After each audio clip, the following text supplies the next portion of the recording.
کولیس ابزار خیلی مهمیه در کار جواهرسازی و برای اندازه‌گیری‌های دقیق ازش استفاده می‌کنیم و نحوه کارشون رو براتون شرح میدم.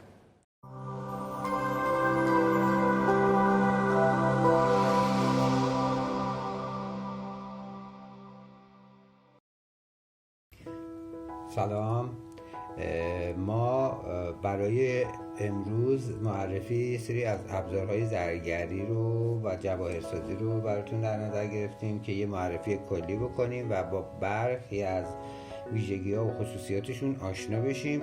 البته ابزارهای بسیار بسیار زیادی در این رشته و این حرفه کاربرد داره و استفاده میشه، اما اینا تقریبا بهشون میشه گفت ابزارهای میز کار. یعنی برای هر میز کاری این سری ابزارها ضروریه که وجود داشته باشه.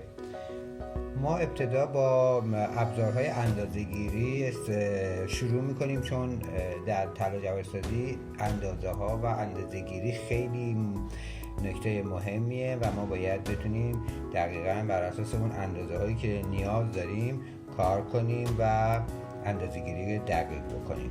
خب کولیس دستی البته نوع دیجیتالش هم هست که خب به راحتی شما اندازه ها رو میتونید از اون صفحه دیجیتالی که داره بخونید و بدون هیچ مشکلی. اما خب باید حتما با کولیس دستی هم آشنا بشید و نوع استفادهش.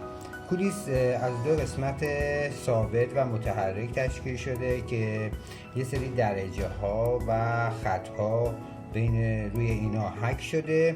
قسمت بالای کولیس برای قسمت هم در قسمت ثابتش و هم در قسمت متحرکش برای کار کردن با واحد اینچه، اما ما چون با میلیمتر کار میکنیم به قسمت پایین هم روی قطعه ثابت و هم روی قطعه متحرک با روی این قسمت ما متمرکز میشیم و از این قسمت استفاده میکنیم.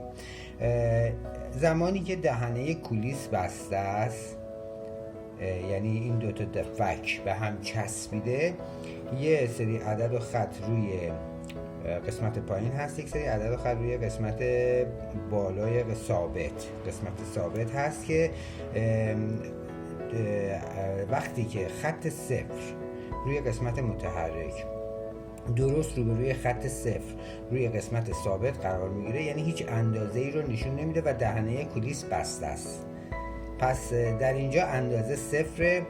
همینطور که ما شروع میکنیم به فاصله دار کردن و دور کردن این دوتا فک از هم، این دوتا صفر و خطاشون از هم دور میشه. اندازه‌ای که ما میخونیم مربوط میشه به فاصله بین این صفر و در قسمت ثابت و این صفر در قسمت متحرک.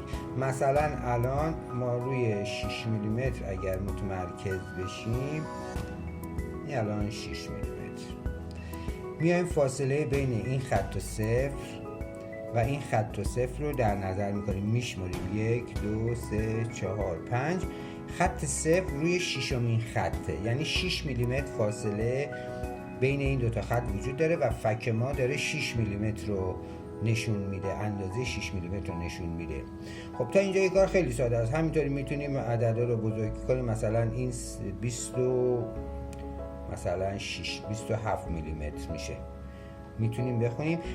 هر 5 تا یک خطوطی که روی این قسمت هست، روی قسمت ثابت هست، بلندتر از بقیه است برای تشخیص راحت‌تر ما و خوندن صحیح‌تر و راحت‌تر ما. مثلا خط 5 یه ذره از خطای اطرافش بلندتره، خط 10 میلیمتر یکم بلندتره، همینطور 15 میلیمتر و 20 میلیمتر و 5 تا و بنابراین ما دوره که میبینیم 5 هم میبینیم، میگیم 25 یه خط از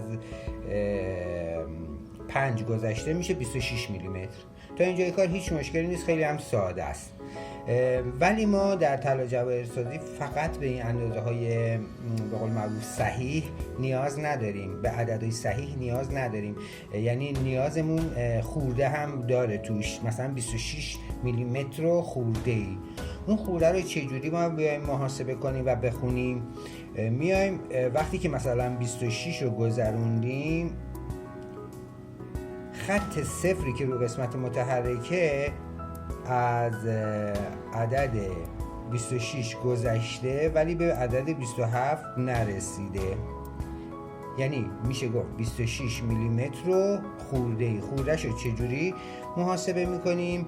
میایم نگاه میکنیم اولین عدد روی قسمت متحرک یک رو نگاه میکنیم میبینیم درست روبروی خط بالاییش نیست.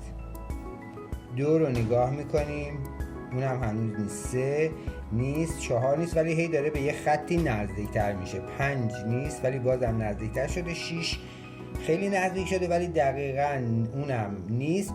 عدد 7 کاملا خط عدد 7 درست روبروی خط بالاییش روی قسمت ثابته. پس میشه 26 میلیمتر و 7 میلیمتر.